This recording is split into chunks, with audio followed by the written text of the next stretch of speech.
I think it's interesting. Who is he going to love ultimately more, Vala or his gods?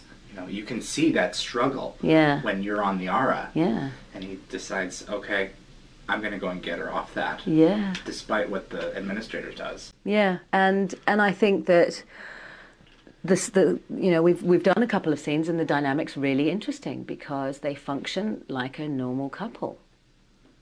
And yet with all of Vala's, her history, all of her, everything we as an audience know about Vala that Toman doesn't, that's a pretty weird thing to see that. I don't know if that means she's really manipulative and is capable of sustaining a very false pretenses of relationship that seems to function normally. But I think the truth is that she genuinely cares for him, and I think we've seen her a number of times try to save him, as she does again in season 10. So what would be interesting as well is to see how Toman feels about Adria.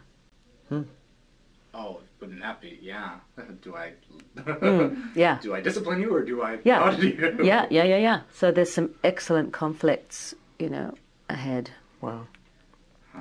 This goes back to something that you just said, but what do you think that Vala would be doing right now if she hadn't been pulled into all of this? It's interesting, in season 9, she initiates the treasure hunt, but then she's stuck with the team, and then she's stuck in the Aura Galaxy against her will. Yeah. If she hadn't gotten herself involved in this, would she still be a thief and a con artist at heart? Oh, big time. I mean, when you think about what she was on her way to doing, if what she was saying was true, which it probably was, 99% of it was, she had the Naquita, she was trading it. We also get a little glimpse into the way she lived in what's the name of the episode? Where she has to trade back and back and back to get with Wallace Shawn. Ties It Bind. We get a little glimpse of the sort of people that she deals with, the circles she moves in. Very dodgy, by the way. They cut out a scene where she explains that she didn't sleep with that poor guy. She didn't manipulate him that badly. She just got him drunk and made him think that they'd had an affair. Poor Wallace Shawn. Yeah, Wallace Shawn's character. That makes her a total scumbucket, but they cut out the scene, and Rob and Coop and I were having a conversation about it, and I said, how do you feel about this scene in the Ties That Bind? He said, yeah, I just don't think she's that much of a, pardon my French, a slut. And I said, neither do I, to be honest. I think that's an absolute last resort, and I don't think she's probably ever had to go there, and I don't like the idea that she is that sexually manipulative, because that's not a likeable character.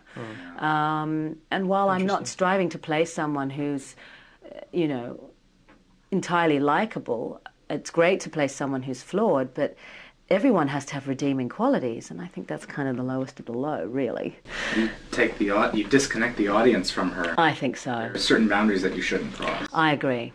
And Coop and I were on the same page about that. So there was this scene where she says, oh, please, I got him very drunk and I let him believe what he wanted to believe. He woke up thinking that something had happened and, and that scene's snipped out. So... Well, now we know. But maybe on the DVD extras, who knows? Parts of Vala, they're a little bit nicer than we thought. And that's an interesting fine line as well, playing someone that shouldn't be, you don't have to be lovable, but there has to be something about you that's worth saving.